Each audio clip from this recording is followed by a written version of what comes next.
What's up, sports fans? My name is Lucas Weiss, host of the Weesesports Chronicles podcast. We got a great guest for you today. Next up is Stephen Ellis. He's a writer and a host for the Hockey News. In this episode, I chat with Stephen about the World Juniors, the Canada-US gold medal game, what's allowed the US to have success at the World Juniors the last 10 years, some Canadian standouts for the future, and then a brief look ahead to the upcoming NHL season, particularly, yes, that all-Canadian division. The Weesports Chronicles podcast is on YouTube, Apple Podcasts, and Spotify. So make sure to like, rate, watch, and subscribe to all three of those channels.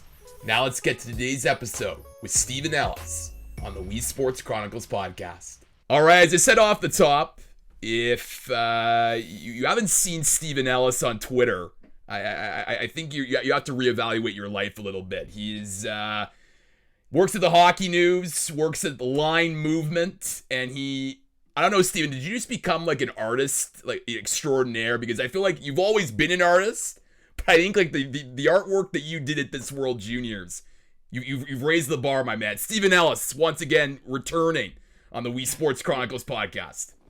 Yeah, thanks for having me. Yeah, those drawings were fun. It was just a way of last year the rights holders tried to get my Twitter account shut down. So I'm like, I'm not letting that happen. We're going to do something fun with it. And it was nice to do that. It's nice to also be done it. But it was fun to do for a little bit. Yeah, the one with like the burrito. That was just like, I mean, that was probably one of my favorites. I'm surprised no one really caught on to what that meaning was, because I was doing that for the Americans in the first game, and I was doing it for the semifinals in the championship. It's like people didn't seem to get what that was supposed to be, but it's like, look at their helmet, look at the side of their jerseys, what ad do they have? Chipotle. It's like, I thought it was genius, and people were messaging Chipotle, and they're like, get this guy a sponsorship, and I'm like, well, I like Chipotle, so sure, I'll do that. I'll love it too. But literally, I think 13 people tweeted at Chipotle. It's like, look at this. I never heard anything about that after that, but that was kind of fun. It was just like that, and trying to come up with giant smiles for the people. Eventually, you got to get creative when you get 3 simple wrist shot goals in a game.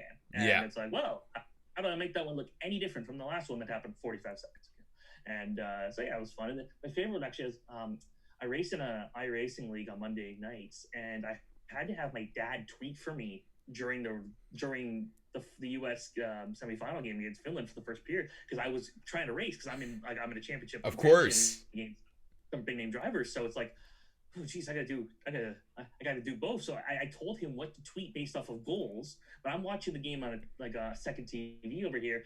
My dad's watching in a different room, and then he'll tell me like, okay, this guy scored. I'm like, okay, say this, so make it sound like me. So I actually had my dad tweeting as me for a little bit, which was kind of fun. And people at the end, I'm like, thanks my dad for doing this. And people are like, oh, you got to get him to start drawing. It's like, no.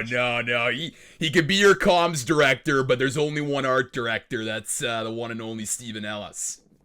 That was, again, it was a lot of fun, but it's like, I'm also trying to do my job of writing about the game and tweeting about it, and like, it's also hard if with no context you come in and say, oh, this guy's just like trying to make memes. It's like, no. I'm actually trying to just have some fun with some actual legitimate coverage. Yeah, no, of course. Well, hey, Stephen, in 2021, any way to stand out is all the better. So, great job with that. Well, listen, as I said off the top, Stephen, of course, returning to the Weesports Chronicles podcast. If you want to watch episode 11, where we sort of dig back into Stephen's backstory a bit, his love for hockey, all types of hockey, not just junior hockey, NHL, please go back and watch that. But Stephen, we're a few days removed from that great gold medal game, Canada-USA.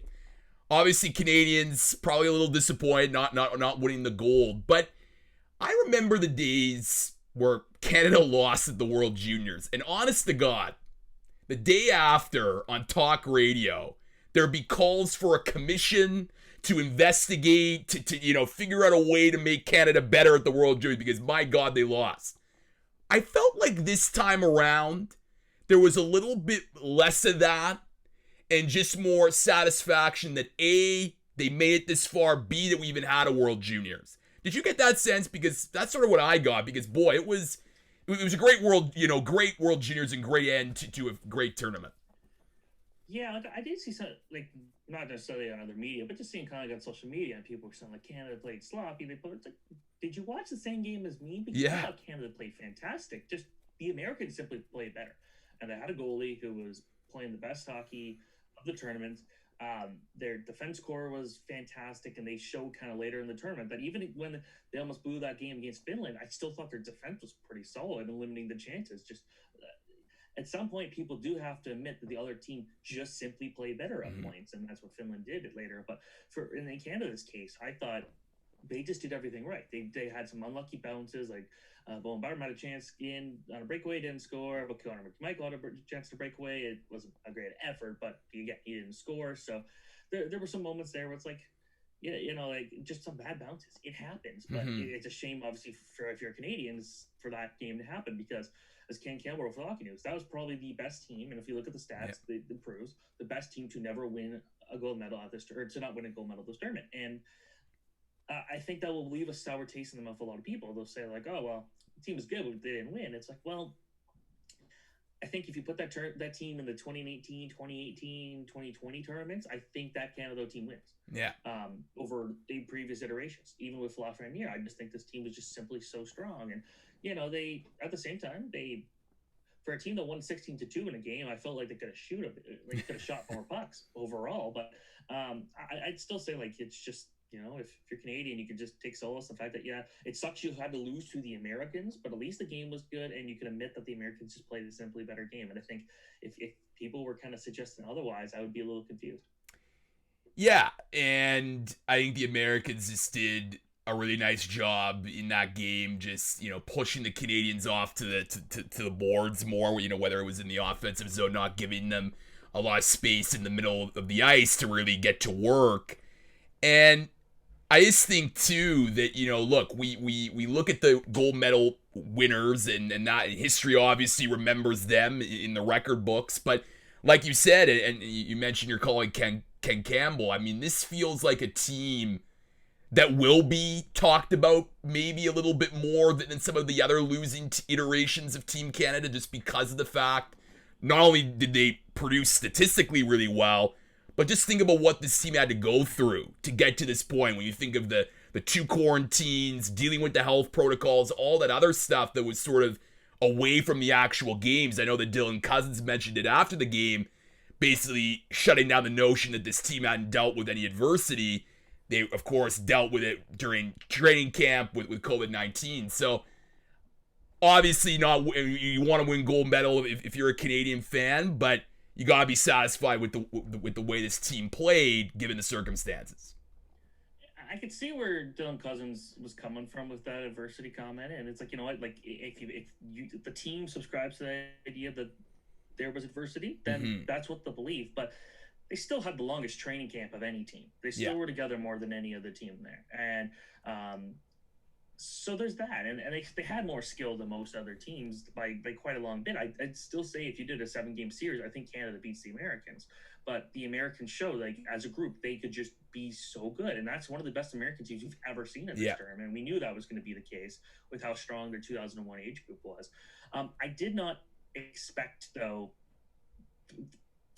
I didn't expect. I knew Canada's run to the gold would be a gold medal game would be pretty easy. I just didn't expect it to be shutting out Russia Yeah. and shutting out, or not shutting out, but like almost shutting out the Finns, and just simply kind of just steamrolling some of the better teams. Like, why was it that some of the tougher games were against Slovakia and Czech Republic, but the tough, easier games were against Russia and Finland? Like that doesn't make much sense to me. So, I don't think they faced enough adversity. When you look at the Americans, they lost in the very first game. They Mm-hmm. had a goaltender crisis very quickly. They didn't really roll over the Finns going into the gold medal game. And not only that, like, just a small minor thing, but the Americans had a shorter time off because they had to play the late game and then had to play the gold medal game the next day. So they had a bit less time off than Canada. So there's a few things where you look at there. And the Americans didn't get much of a training camp. Those guys had a quarantine too. So like every team was kind of in the same boat. So that's what makes this tournament kind of special, is because we hopefully will never have to endure this again. We will never have to have a tournament where we're wondering if, for the safety of everyone, if it's worth having.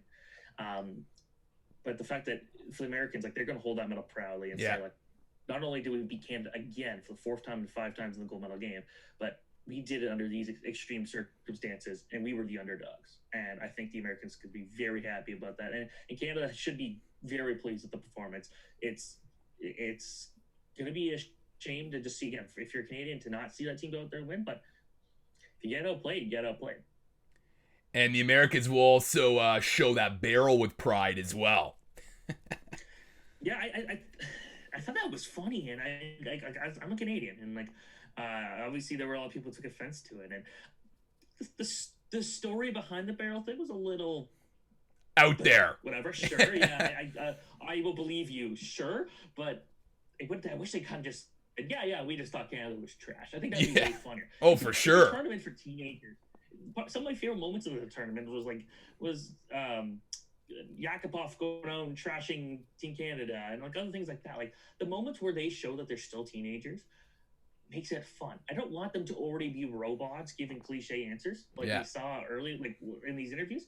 It's like I want to see these guys still being so happy that they are where they are, and knowing that there's pride on the table here. And whether or not you agree with national pride and things like what's going on in the world, but I'll say like you still want to play for your country. That's still a huge honor, and that's something not many players get to do. So when you get to do that, I want you to go out there and brag. I want you to go be like the Russians, and they're going and mocking the fans, things like that. Like that's fun, and these kids will grow up and they'll learn. But let them have some fun.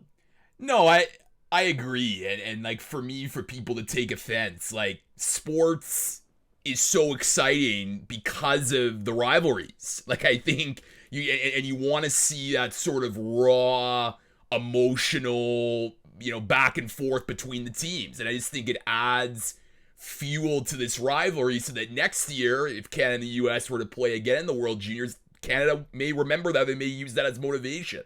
And I think, I don't know, for people like to take offense, it's like, this is what hockey is. I mean, rivalries, are meant to have that sort of back and forth, and the best ones do. And I don't know, like it's great for the sport, I think, when things like that happen. I will also call out mostly Canadian fans in this case, because when the team wins, again, the rivalry is good, but to go resort to, oh, you won that? Here's our Olympic medal from over 10 years ago. Like, I think that's just a weak response. Yeah, like, come on. Like, that's pretty lame, and you gotta realize that. And it's, just take it with pride, knowing that the team still performed. It's one thing if they go out there and blow a lead and like they're winning 5-0 and then lose 6-5. Oh, that's never happened before. Russia.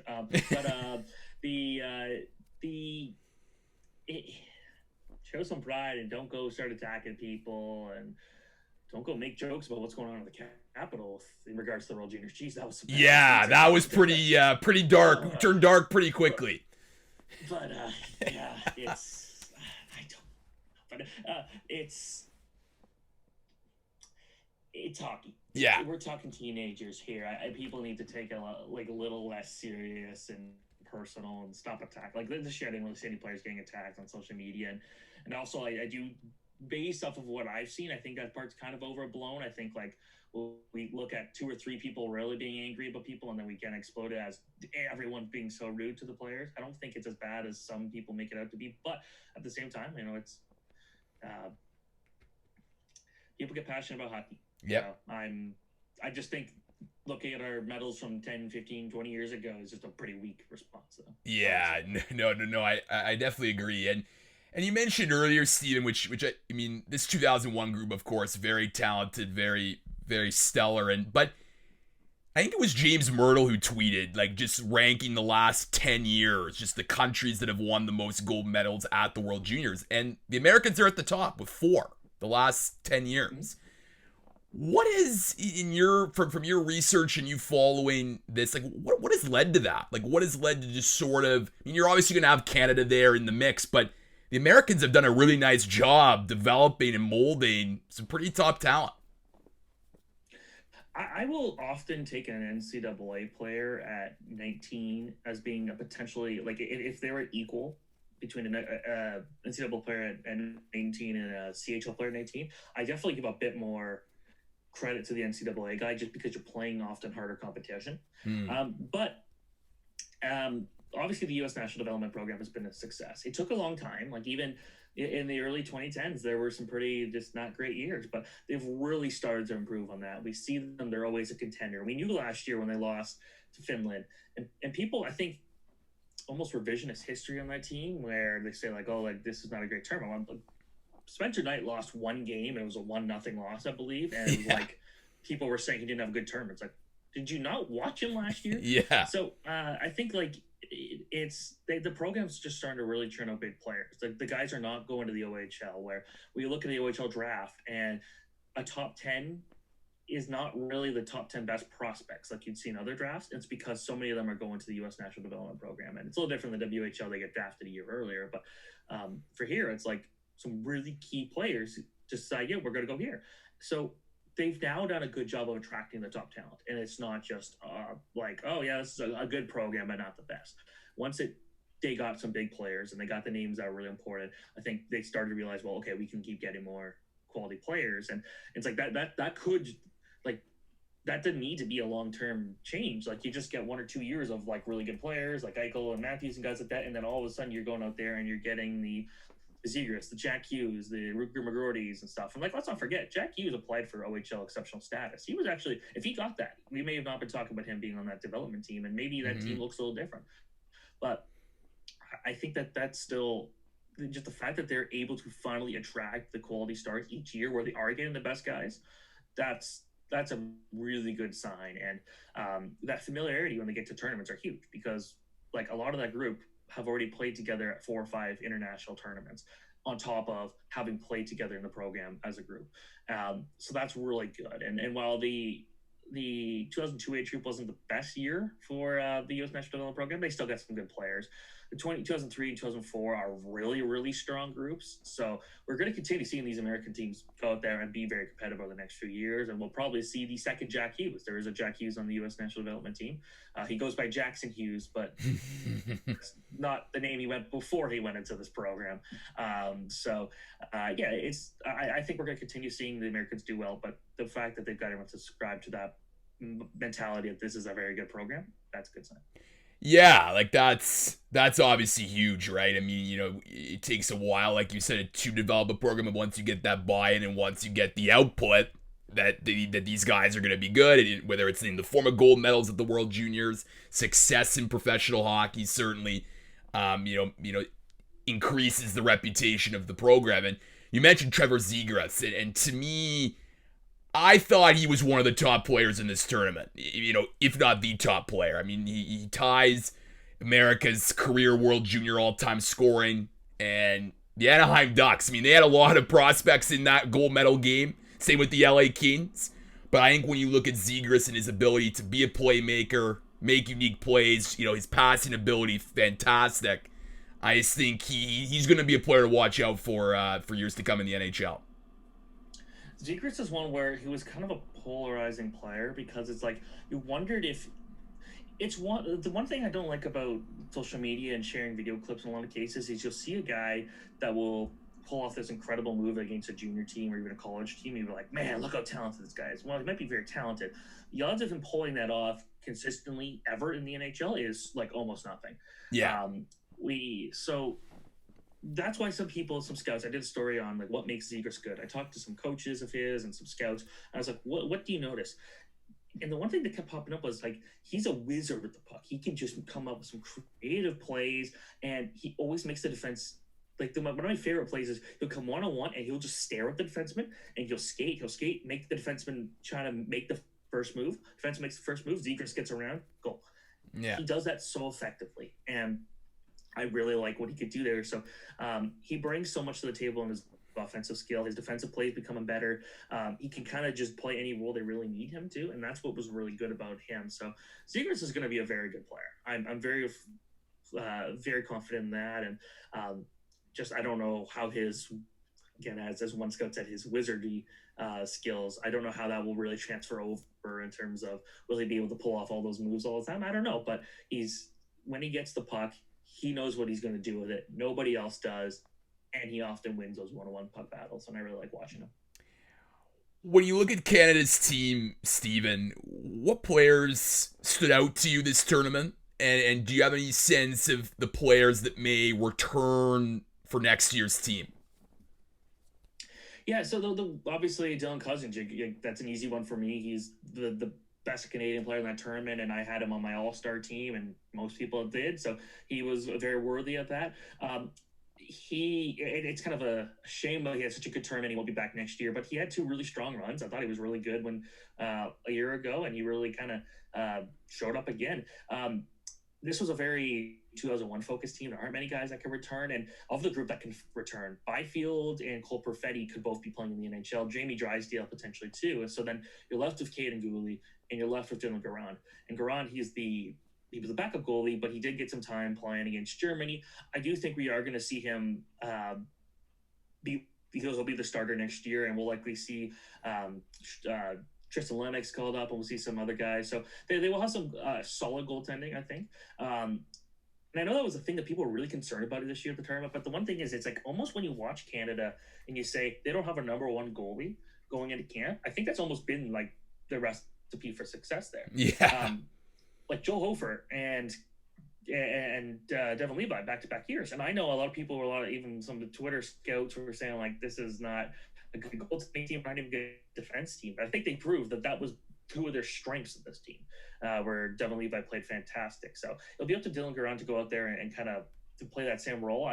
The thing about the juniors is you can be a small goalie and be pretty good. Like a Devin Levi, I'm not convinced he's going to be that great in the NHL. And you know, there's definitely the thing of saying like, you know, there's when you mention small goalies, people say, oh, like there's Halak and there's Kudobin and there's other guys. Very few have ever been NHL starters that are under 6 foot in the last 20 years, and very few of them end up becoming long-term NHLers. So the odds are against him, but at the same time, he did everything to really prove himself. But Grant should be there, Kaden Gooley should be there, and then you're going to have to get a bit creative after that. I think that's what just Team Canada, you can continue to have the high turnover. It's just not going to be many guys returning. And maybe Cole Perfetti does come back for 1 more year. I think that not playing in the OHL this year might actually help the case of him coming back and playing next year. But we still don't know at this point because we don't really know what's going on with the NHL after this season. Yeah, and you're absolutely right. And I think one guy, I mean, he's certainly not going to return next year that stood out to me was Bowen Byram. Like, I thought Byram on the blue line, you know, this is someone that has great skating ability, great ability to make amazing passes. Like, again, the Colorado Avalanche, like, just take in the prospects that they have, particularly on that blue line with Cale Makar and potentially Bowen Byram as well. I mean, that Avalanche team is pretty stacked. Yeah, so Byram can't return because he is an 0-1, but that's the thing about him is, we knew he was going to be a star on his team. He was a year ago. When a guy who was 18 could go and be as effective as he was last year, that's a really good sign. And then he went out there and was, I would say, significantly better this year. So Byram was just you could see it in camp and watching those camp games. Like, he knew what he was doing. He was probably the best player outside of Kirby Dach there, and his two-way game just continues to impress me. I've watched this guy play since his Bantam days, and it's like you can watch it and say, wow, it's hard to leave a game and not be impressed with him. And having Jamie Drysdale, a very similar defenseman to him, as his defense partner, I think made a really exciting duo out there, and we kind of could see that was going to be the duo all year for them, and it worked out very well. So Byram knows how to move the puck. He can be a physical player if he needs to. He's very good at blocking shots. But what I love is that he will, kind of like Zegras, but in a different way. He'll keep the forwards guessing because he'll make it look like he's going to really push you towards the perimeter, and then you go to the middle to try to offset that, and he'll beat you there, and he'll knock the puck away. And he could just do it even on a long shift. If he's been out there for 45, 50 seconds, he'll still have the energy to make up for it because he's really good at that energy conservation. So I love what he's going to be able to do, and he might not play a big role with the Avalanche this year, but he'll be with the team and have the opportunity to play if needed, and I really like what he's going to be able to do long term. You wrote a great blog piece sort of putting a bow on this World Junior Championship. Your lead, I mean, the classic word, unprecedented. I mean, how many times I've heard that word the last year or so? It's too many to count, but you know, just think, and I feel like it's sort of similar with a lot of sports and whatnot, is like, you know, the doubt, and certainly with this tournament there was doubt going in whether it was the right thing to do with COVID cases and whatnot. But obviously, we don't want this type of tournament to happen again. We want fans in the stands, obviously, and that'll signal that society is a lot safer. But given everything going on, I mean, it certainly, I think, provided a nice distraction and a nice semblance of normalcy, given everything going on.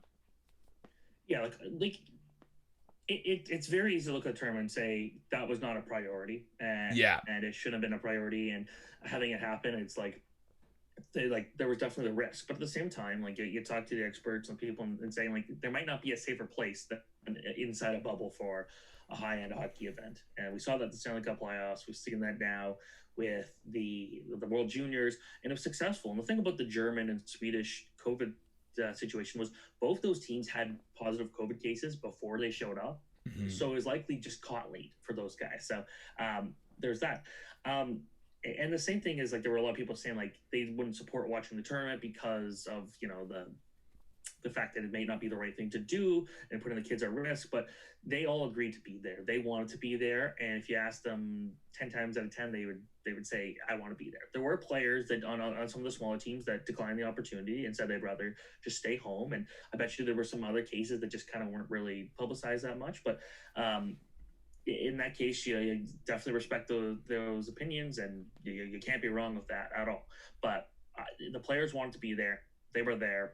Everyone made it work, and the fact is they had no positive cases as soon as the tournament started, and everyone was safe and things like that. That's a really good sign. So it's a shame that it started off where there were a lot of concerns, but because like for these kids, it's like a lot of these guys will never play at a high level. Yeah. This is the biggest event they'll ever play in, and a lot of these guys might never ever get a chance to represent their country again. On top of that, so that meant so much for them to be there, and given what happened in 2020 and everything like that, that was a nice distraction, not only for us as fans and media and stuff, but for them as the players. They got to do it. And a lot of those guys haven't played hockey in a long time. So for them to get back into that and have a chance to play for their country, it means a lot. So as long as everyone on board was on board with everything and they went through with everything, I had a feeling it would be a success, and we saw it, and it looked pretty good on there. So other than the fact there were no fans and everything, like we still had some great commentary. We still had some great action on the ice. It's not my favorite World Junior tournament in terms of on-ice action, but I'd still say like there were some good moments. And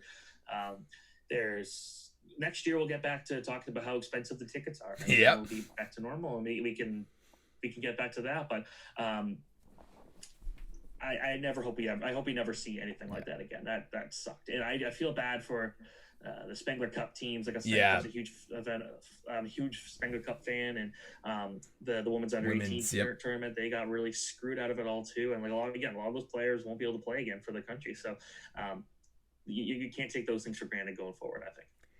I want to end with quickly, because as we're recording this, the NHL season's about to begin, and obviously there's some excitement, but also some concerns. Rightfully so, there's going to be no bubbles, but in Canada, the all-Canadian division, and Steven, I think it's going to be exciting. I mean, but again, with that optimism comes some concerns, but also the fact that, like the other sports leagues that have happened with no bubbles, they just got to, follow the protocols, because as you can see I know in the NFL, COVID could go through a whole team, and the thing about the NFL is there's a lot more roster players there. With the NHL, limited roster, so, I mean, it just stresses the importance even more of following the protocol. So just your thoughts as the NHL season about to start.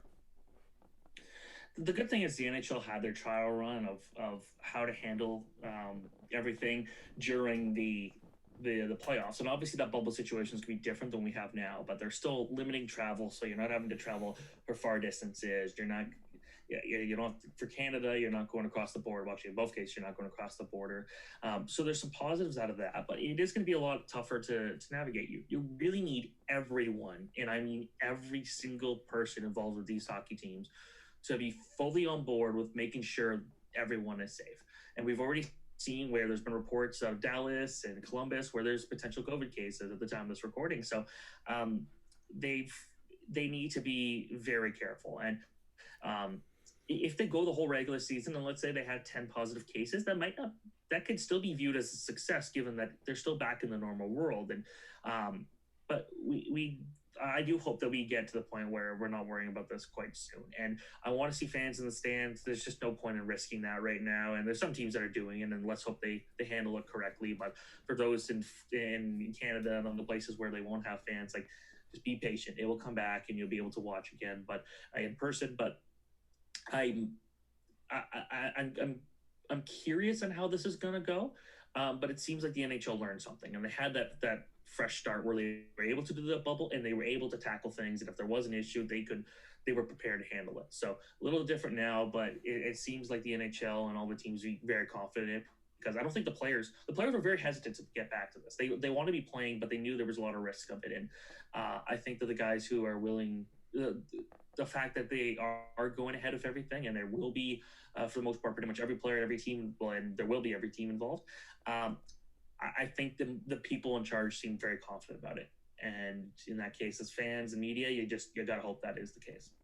I know you have a Montreal Canadiens poster behind you, but the Leafs should win this all-Canadian division, right? Like, I mean, they do have the best team on paper, but it's the Toronto Maple Leafs, Steven. I actually kind of like Edmonton's chances a bit more. They don't have a great goaltender, but I just think, like, so I was way more impressed with Edmonton last year, and I think they're a better team than they were a year ago. So the thing of the really big X factor there is Freddie Anderson actually needs to be good right away. Yeah. He can't have his usual October start in January, because we see how bad he is in the first half of the year, or first portion of the year, and you can't really make up for that this year. So it's going to be competitive. I know a lot of Vancouver fans are kind of souring on the team right now. I still kind of feel some hope. I don't necessarily think they're a better team, but I think they still got something going for them. They really peaked at the right time, and they learned that experience, and I think that might really help them there.